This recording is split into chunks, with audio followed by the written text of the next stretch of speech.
Assalamualaikum warahmatullahi wabarakatuh. Di video kali ini saya Adi dari Arsip Horor akan membacakan suatu kisah misteri. Kali ini bercerita tentang sebuah kisah pocong Mbak Puput. Cerita kali ini datangnya dari penulis yaitu Emak. Nantinya kalian juga bisa mengunjungi thread beliau secara langsung dan juga channel YouTube beliau secara langsung ya teman-teman. Yuk, daripada kita lama-lama, daripada kita penasaran bagaimana kisahnya, mari kita langsung saja menuju ke ceritanya. Perhatikan baik-baik karena ceritanya akan segera saya mulai. Untuk kalian yang belum subscribe channel ini dan nyalakan tombol lonceng notifikasinya agar kalian tidak ketinggalan video terbaru selanjutnya dari channel ini. Yuk kita langsung saja mulai ceritanya.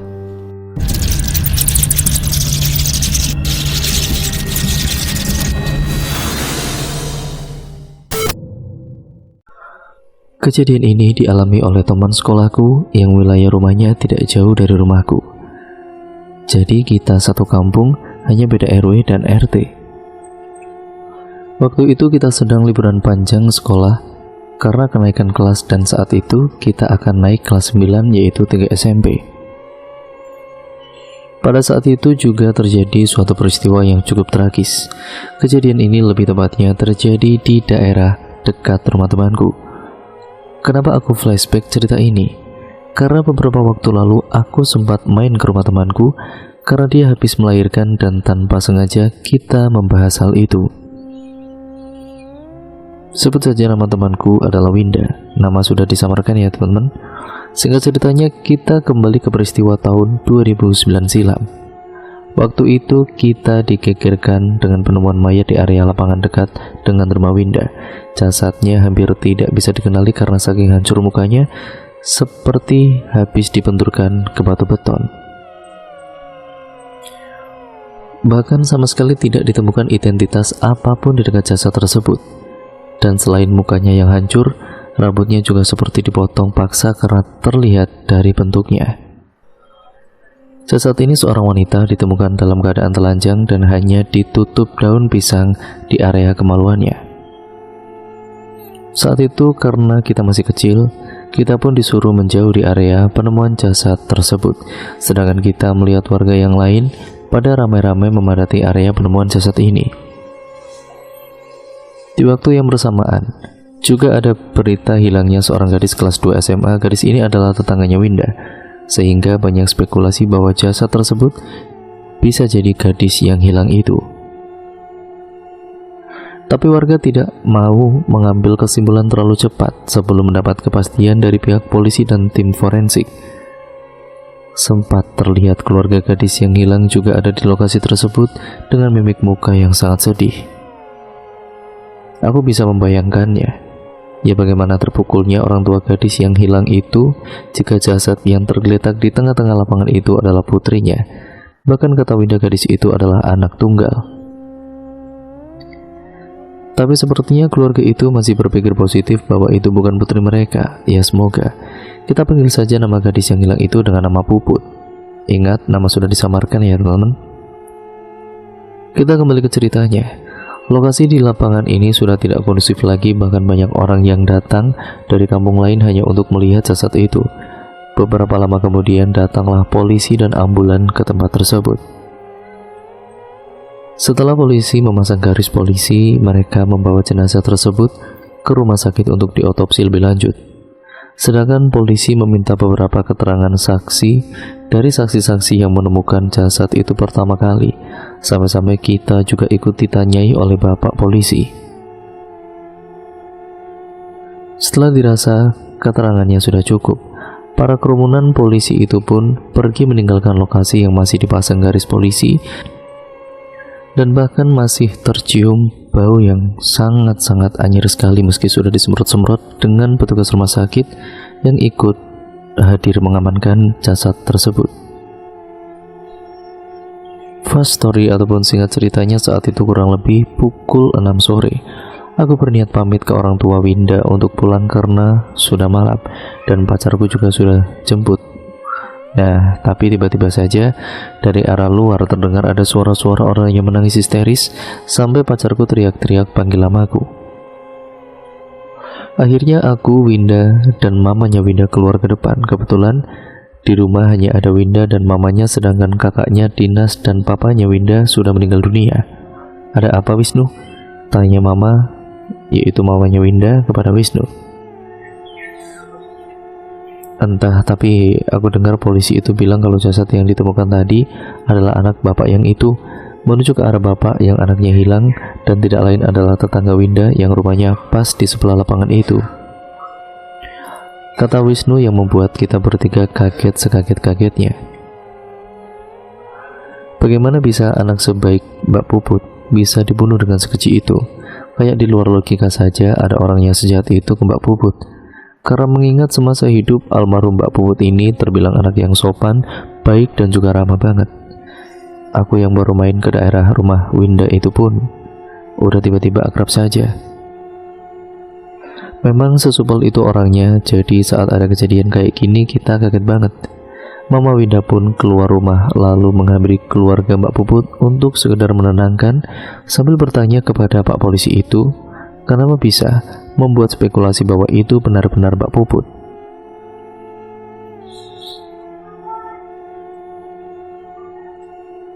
Ternyata saat warga yang menemukan jasad itu pertama kali teriak-teriak sampai membuat warga berhamburan datang ke lokasi. Bapak Mbak Puput sudah memiliki firasat yang tidak enak saat hendak menghampiri lokasi penemuan jasad tersebut. Karena malam sebelum penemuan jasad tersebut, Bapak Mbak Puput sempat bermimpi kalau anaknya datang sambil menangis dan memegangi kepalanya yang sudah robek lalu penuh darah yang bercucuran. Bahkan setelah mengalami mimpi tersebut, beliau tidak bisa tidur sampai pagi kejadian ini terjadi. Jadi Bapak Mbak Puput ini memutuskan untuk ikut ke rumah sakit saat polisi ingin membawa jasad tersebut dan meminta untuk dites DNA-nya. Hanya sebatas memastikan itu Mbak Puput atau bukan. Berat sekali Bapak Mbak Puput ini mengambil keputusan, tapi daripada penasaran ya sudah, gak apa-apa pikirnya. Entah gimana ceritanya, tiba-tiba sore itu polisi datang kembali ke sini dengan membawa berita seperti itu. Berita yang membuat hampir semua warga tempat tinggal Winda syok seperti tidak percaya, dan begitu pula dengan aku yang rasanya kayak mimpi dapat berita itu.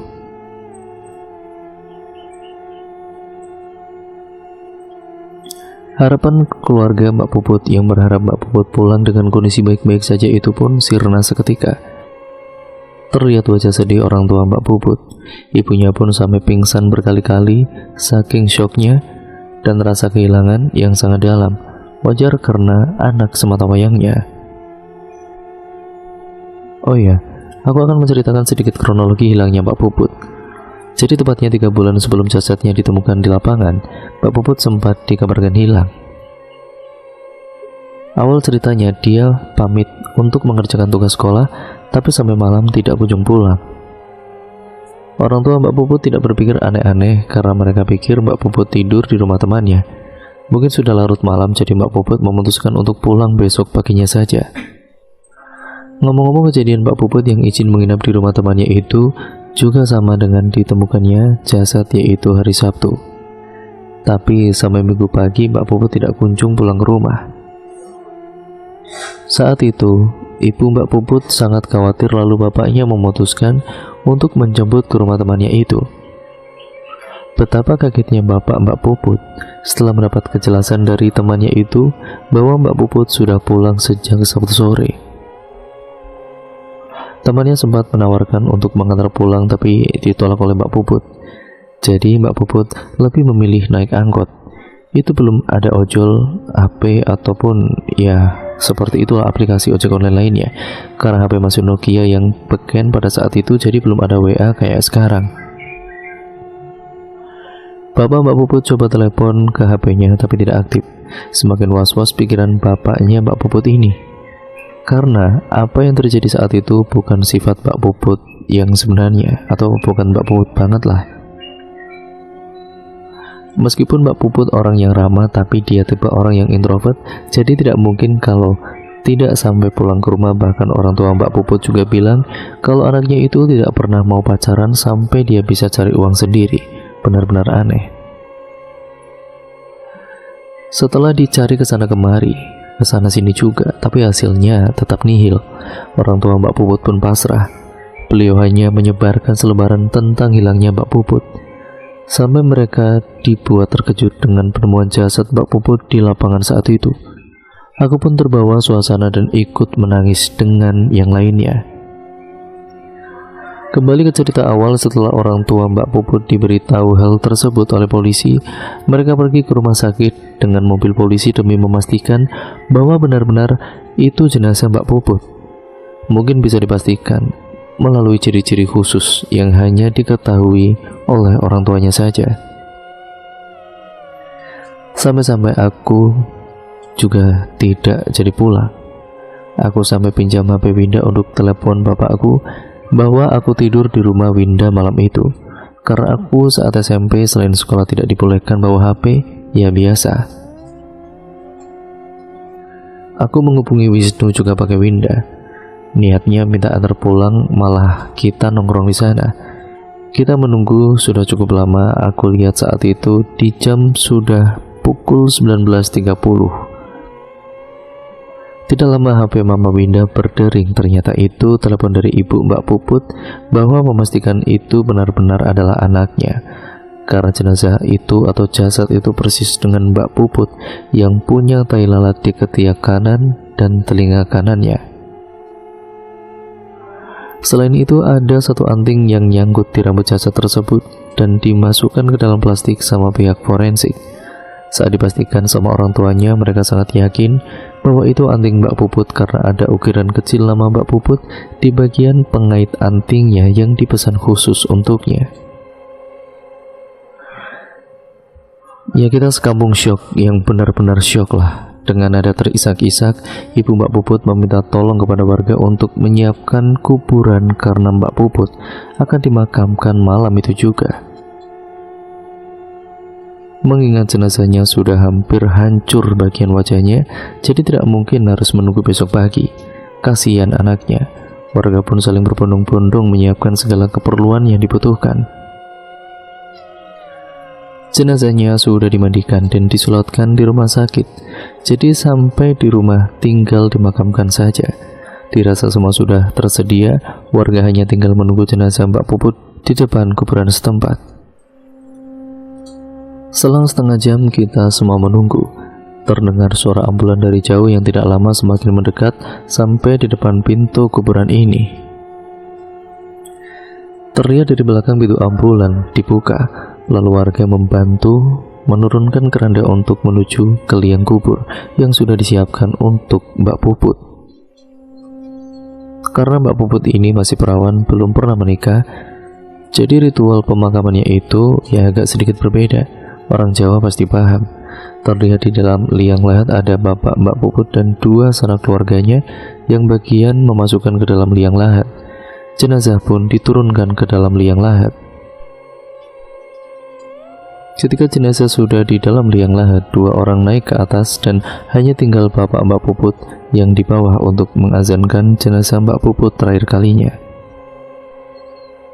Setelah azan, bapak Mbak Puput ini terlihat sedikit membungkuk dan mengelus-ngelus kepala Mbak Puput, lalu entah aku tidak kelihatan lagi karena terhalang sama punggungnya. Tidak lama jenazahnya ditutup kayu papan lalu ditimbun tanah dan kita semua mulai mendoakan Mbak Puput agar tenang di alamnya. Prosesi pemakaman pun sudah selesai. Sekarang kita ramai-ramai pulang ke rumah masing-masing karena sudah malam juga. Aku pulang bareng sama Wisnu, Winda, Mama Winda dan ortu Mbak Puput. Mama Winda dan juga Mama Mbak Puput ini cukup dekat karena mereka sama-sama dari kelompok ibu-ibu pengajian di masjid dekat rumah mereka. Aku lihat ibu Mbak Puput masih menangis seakan tidak percaya dengan apa yang beliau alami. Di lain sisi, Mama Winda tidak henti-hentinya coba terus menenangkan. Tidak lama kita pun sampai di depan rumah Mbak Puput. Ibu Mbak Puput mengajak kita duduk sejenak. Karena kita merasa tidak enak hati, akhirnya ya kita memutuskan untuk mampir sejenak sekedar untuk menemani berbicara. Meski suasana di sebelah rumah Mbak Puput ini sudah tidak nyaman lagi. Yaps, lapangan tempat ditemukan jenazah Mbak Puput. mana rumahnya Winda. Kalau dari arah makam ini harus lewati lapangan itu dulu. Aku tidak bayangin deh rumah yang di depannya pas lapangan ini gimana rasanya. Bapak Mbak Puput menyodorkan teh manis dan gelasnya. Karena kita haus ya, akhirnya kita minum. Lalu ibu Mbak Puput membuka obrolan dengan Mama Winda, di mana ibunya menjelaskan bahwa saat jenazahnya diotopsi ternyata kondisi jasadnya Mbak Puput ini sudah hamil 1 bulan dan kemaluannya itu robek. Jelas kita semua kaget setelah dengar pernyataan ini. Tapi karena janinnya tidak berkembang dan masih segumpal darah, akhirnya pihak rumah sakit sudah mengkriat sebelum akhirnya jenazahnya dimandikan. Seketika kita saat itu juga ikut menangis betapa kasihannya kondisi Mbak Puput sebelum dibunuh. Jam pun semakin malam, kita memutuskan untuk pamit pulang ke rumah Winda. Saat melewati lapangan itu, kita berempat saling bergandengan tangan. Bahkan Wisnu yang letaknya pas di samping lapangan itu langsung lari sambil ya kita ikutin di belakangnya, dan ternyata Mama Winda pun ya ikut lari juga. Saat sampai di rumah Winda, tiba-tiba Wisnu memutuskan untuk tidur di rumah Winda dan tidak jadi pulang ke rumah. Mungkin dia parno. Mama Winda memberikan kita baju ganti, lalu kita pergi mandi dan bersih-bersih. Setelah itu kita memutuskan untuk tidur bareng di kamar Mama Winda karena masih parno. Malam itu berlalu begitu saja tanpa ada hal-hal aneh yang terjadi. Kita bangun di esok harinya dengan badan yang fresh. Saat selesai mandi, aku dengar dari arah luar rumah Winda ada Mama Winda dan beberapa warga lainnya yang ternyata mereka menyaksikan reka adegan penemuan jasad Mbak Puput kemarin. Cerita yang semalam diceritakan oleh ibunya Mbak Puput kepada kita ternyata diberitahukan lagi sama polisi saat reka adegan. Jadi awalnya yang tahu hanya kita, sekarang sudah terdengar di telinga semua orang. Kasihan, pikirku. Ya, makam anaknya masih basah tapi warga sudah berbicara aneh-aneh. Aku dan Winda pun mendekati lapangan itu. Aku lihat jelas dari kejauhan nampak wajah Bapak Mbak Puput yang marah saat para polisi menerangkan penemuan jenazah itu. Aku benar-benar tidak tahu sebabnya apa, tapi yang jelas itu menimbulkan banyak pertanyaan untuk aku dan Winda. Tapi kita memilih tidak menggubrisnya. Saat asik melihat adegan rekonstruksi, dari arah belakang kita ada suara Wisnu yang teriak-teriak keluar dari dalam rumah Winda. Aneh, kenapa sama dia? Ya, padahal saat sebelum aku dan Winda tinggal keluar, kita ngelihat Wisnu itu masih tidur dan pulas banget tadi itu. Tiba-tiba kok teriak-teriak tidak jelas, mencurigakan. Dengan wajah takut dan keringat dingin, Wisnu cerita bahwa saat dia tidur tiba-tiba selimutnya ada yang narik dari bawah. Dia pikir aku tahu Winda yang iseng, tapi kejadian itu tidak berhenti-berhenti. Lihatnya dia bangun pengen marah, ketika malah dia bangun itu dia malah melihat sosok pocong wajah berlumuran darah. Sumpah Wisnu aneh banget. Dia lihat gitu di rumah Winda dengan kondisinya masih pagi loh, ini masih 8:30 pagi. Bayangin deh, kalau cuma niat ngeprank kok iseng banget, pagi-pagi banget. Awalnya aku tidak percaya, tapi setelah melihat ekspresi Wisnu, aku tiba-tiba yakin kalau anak ini benar-benar tidak lagi bohong. Karena aku paham Wisnu, jadi kalau dia bohong pasti kelihatan bohong. Apalagi ini ramai orang dan masih ada keluarga yang berduka, masa dia setega itu bikin lelucon yang gak jelas. Mana dia keluar rumah masih pakai boxer lagi, entahlah. Tiba-tiba Bapak Mbak Puput mengambil Wisnu sambil bilang, "Di mana, Nak?" "What? Apa? Di mana apanya, Pak? Pocongnya? Kalaupun benar ada pocong terus mau diapain?" pikirku. Tapi sama Wisnu dikasih tahu posisinya. Setelah meminta izin ke mamanya Winda, beliau pun masuk ke dalam sambil diikuti beberapa orang yang di belakangnya. Sumpah ngaco banget Bapak Mbak Puput waktu itu. Saat masuk ke rumah Winda, dia manggil-manggil nama Mbak Puput dong. Dan ngapain juga kan? Kalau cari Mbak Puput kan bisa datang aja ke makamnya. Ngapain kesini coba? Atau jangan-jangan pocong yang dilihat Wisnu itu Mbak Puput? Kok bisa? Kenapa coba bisa gitu? Entahlah. Jujur waktu itu aku masih bingung sama kelakuan bapak Mbak Puput ini. Tapi daripada aku kepo, akhirnya aku ikutin aja lah masuk ke dalam. Saat membuka pintu kamar tempat kita tidur semalam, ternyata tidak ada siapa-siapa. Tapi terlihat ada serpihan pasir di lantai dan kita semua kaget dong di situ. Bapak Mbak Puput mendekati pasir itu lalu mengambilnya dengan tangan. Saat beliau bawa keluar tercium aroma bunga yang biasanya kita beli saat ingin berziarah ke makam. Aromanya kuat banget. Kita semua makin dibuat kaget dan terheran-heran sampai tidak bisa ngomong apa-apa saat itu. Setelah Bapak Mbak Puput berlalu, Mama Winda pun segera membersihkan kamarnya, bahkan sampai dipel juga dengan air yang sudah dibacai doa dari ayat-ayat Al-Quran karena saking takutnya. Sedangkan Wisnu memintaku untuk pulang diantar dia, lalu dia juga pulang ke rumahnya. Aku pun mengiyakan kata-katanya. Di sepanjang perjalanan, aku lihat Wisnu masih ketakutan. Lalu coba aku tenangkan dan akhirnya dia bisa tenang. Kita pun sampai di rumahku, lalu dia pamit pulang sedangkan aku masuk ke dalam rumah. Setelah pulang dari rumah Winda telepon aku, lalu dia bercerita kalau acara reka adegannya sudah selesai. Kata Winda, malam ini adalah pengajian pertama di rumah Mbak Puput. Sepertinya warga pada takut mau hadir di pengajian itu, mengingat rumah Mbak Puput harus melewati lapangan dulu. Tapi garisnya, kata Winda, sudah lepas dan juga lokasinya sudah disterilkan. Aku pun bilang ke Winda untuk berhati-hati saja. Mengingat gelagat bapak Mbak Puput yang aneh itu, tapi tidak tahu lagi ya, namanya juga spekulasi anak SMP, tahu apa sih. Tak lama telepon dari Winda pun berakhir dan aku lihat ada satu pesan dari Wisnu yang katanya besok pagi dia mau jemput aku untuk pergi ke sekolahnya bareng. Katanya kasihan kalau aku jalan. Aku pun mengiyakan lalu istirahat lagi di kasur. Seingatku sih kalau gak di sofa. Lupa ding, soalnya udah lama juga. Atau pokoknya seingatku setelah SMS-an sama Wisnu aku tidur. Hari tiba-tiba berganti malam.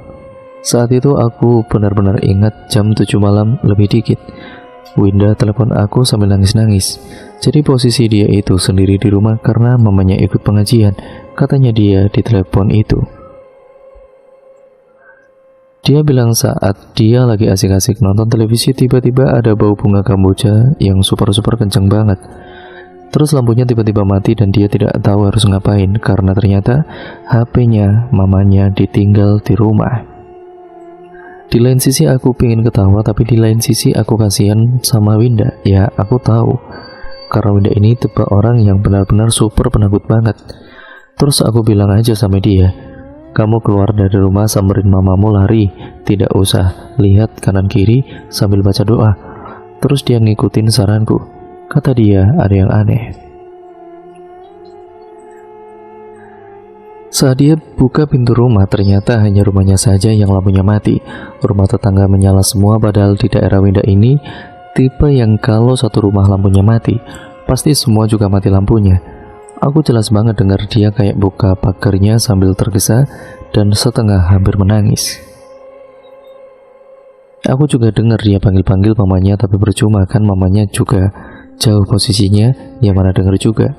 Dari telepon aku coba tenangin dia, tapi kayaknya dia nggak dengerin aku dan mungkin saking takutnya. Tidak lama kayaknya pagar rumahnya sudah terbuka.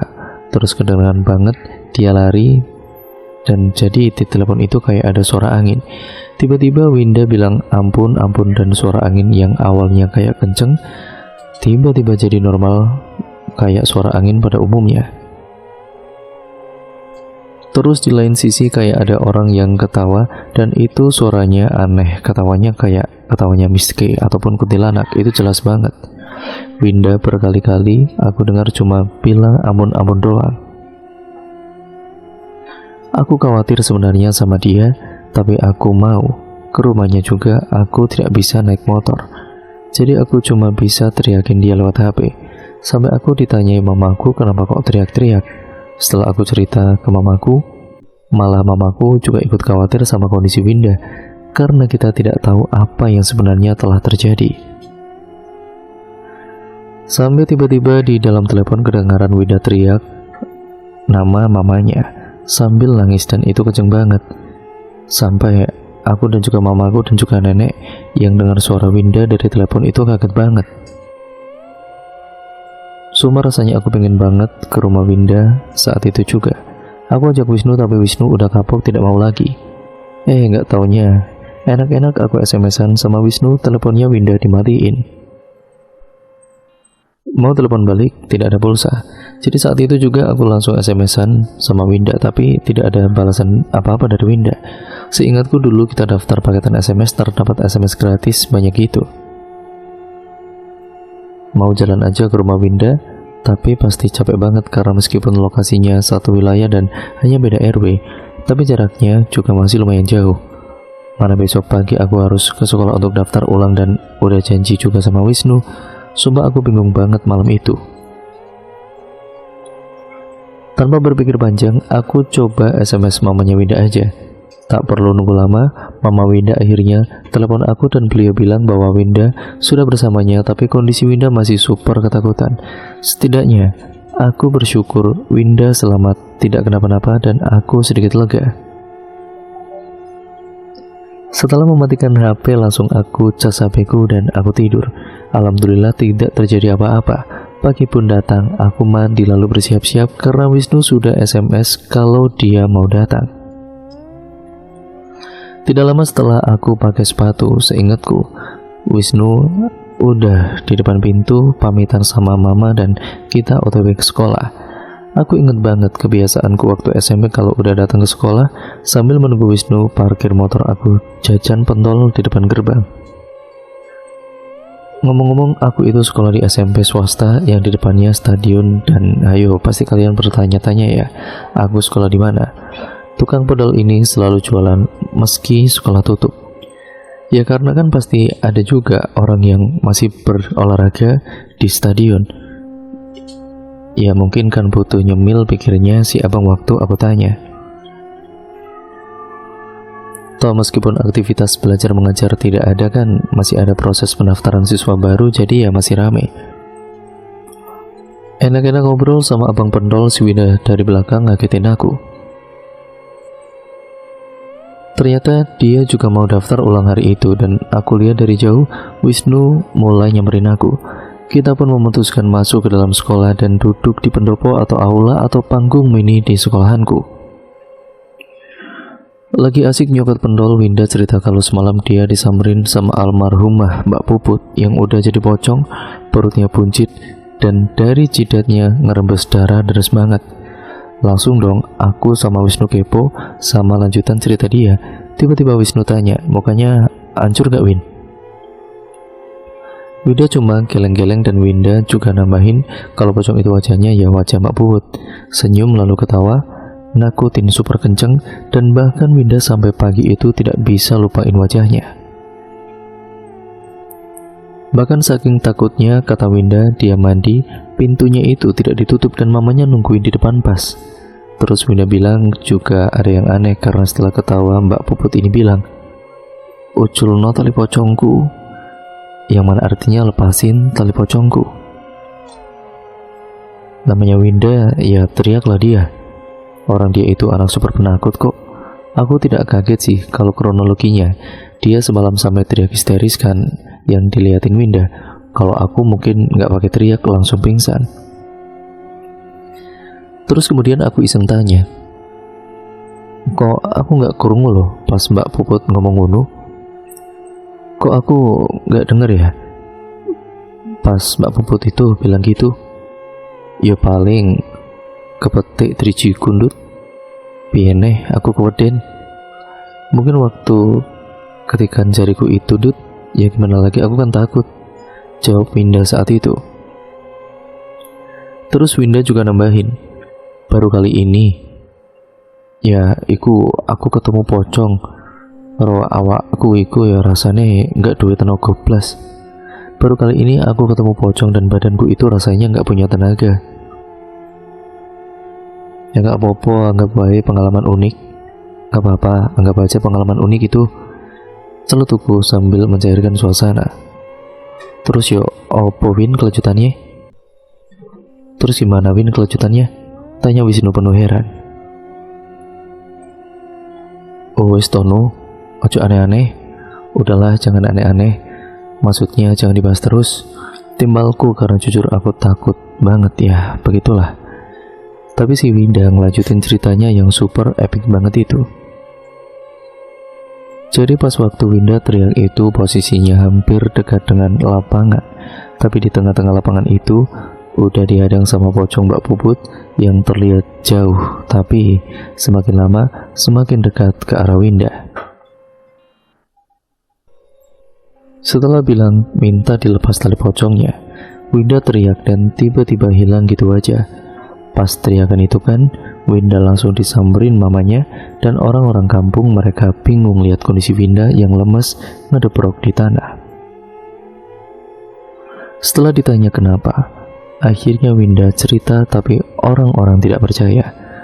Semua orang ngira Winda lagi ngigau saat tidur atau sebatas halusinasi. Alhamdulillahnya ada satu warga, yaitu warga setempat yang tidak ikut pengajian karena orangnya beragama Kristen, mengiyakan cerita Winda karena dia juga lihat kejadian itu. Rumah orang ini di sisi lapangan sebelahnya, jadi antara rumah Mbak Puput dan orang itu dipisahkan sama lapangan saja. Kata Winda saat orang itu mau nutup gorden kamarnya, jadi kamar orang ini di lantai 2. Orang ini ngelihat dari jendela kacanya Winda.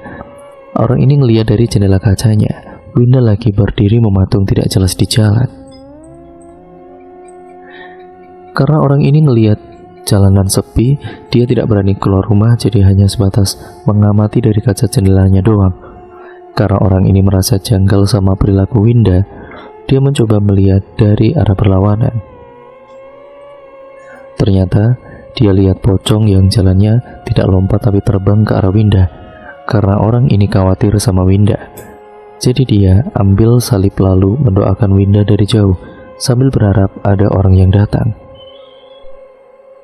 Sama kayak apa yang diceritakan Winda. Saat pocong ini dekat sama Winda, dia kayak ngomong, cuman orang ini gak dengar. Tahu-tahu dia ngelihat Winda teriak dan ngetebrok di tanah, lalu pocong itu menghilang. Saat itu juga dia berani keluar rumah, disusul dengan orang-orang yang menghampiri Winda. Karena sudah ada 2 orang yang ceritanya sama, akhirnya warga pun percaya dengan apa yang dibilang oleh Winda. Tapi ada satu pertanyaan, apa tali pocong Mbak Puput belum dilepas saat dimakamkan? Karena mengingat yang terakhir saat ada di dalam liang lahat cuma bapaknya Mbak Puput saja, jadi warga mulai curiga. Warga menghampiri rumah Mbak Puput untuk mencari ayahnya, meminta penjelasan mengenai apa yang telah terjadi. Kata Winda, awalnya tidak mengaku, tapi setelah warga terus mendesak, akhirnya beliau mengaku bahwa beliau sengaja tidak melepas tali pocong Mbak Puput agar segera terkuak siapa pembunuhnya. Sontak semua warga jadi kaget, ya sama penjelasan ayahnya Mbak Puput itu. Kebetulan di situ juga ada salah satu ustadz. Beliau menegur ayah Mbak Puput dan menyarankan agar makamnya segera dibongkar kembali dan dilepas tali pocongnya. Tapi ayah Mbak Puput bersikeras tidak akan melepas tali pocongnya sampai ketemu pelakunya.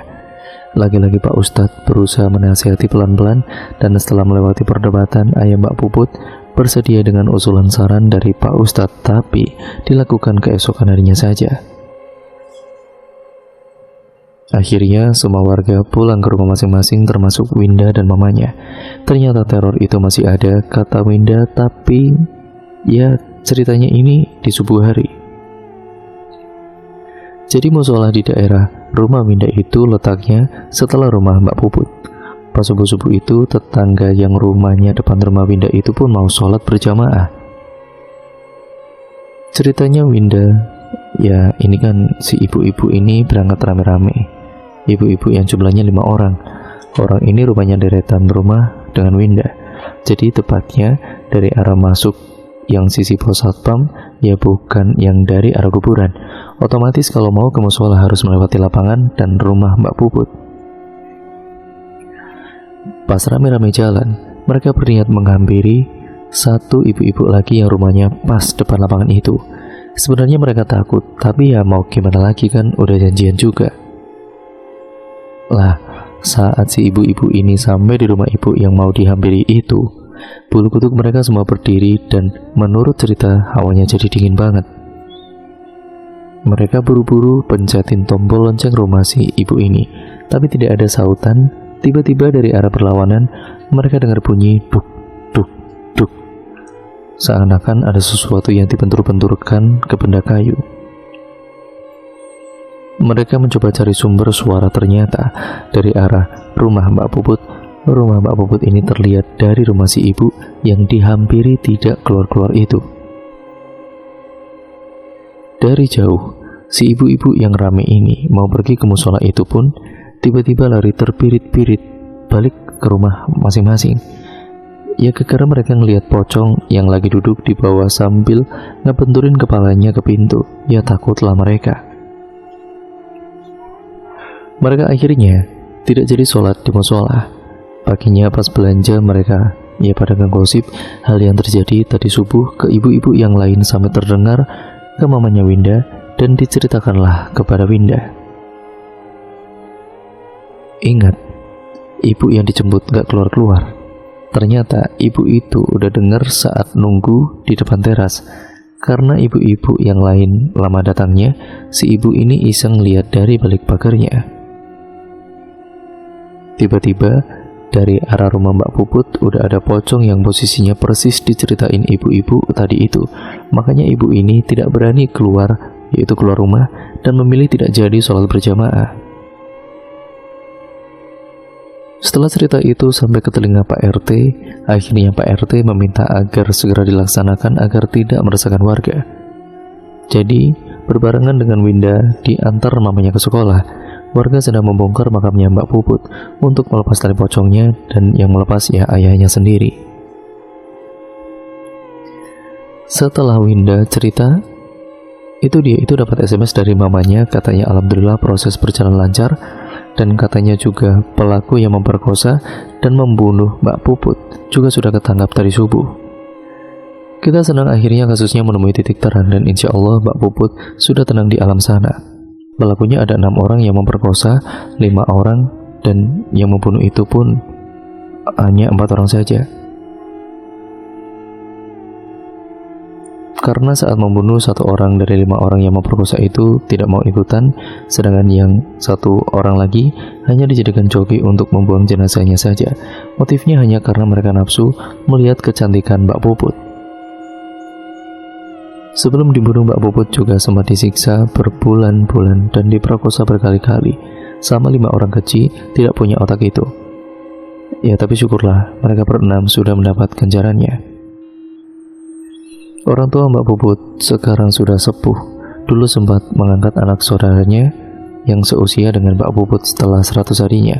Sekarang kita tidak tahu kabarnya bagaimana karena beliau sudah pindah keluar pulau dan rumahnya diberikan secara sukarela. Sekarang menjadi balai desa yang digunakan warga di daerah rumahnya Winda. Sedangkan lapangannya sekarang sudah terang karena ilalangnya sudah hilang dan kemudian dibangun jadi lapangan basket dan parkir mobil.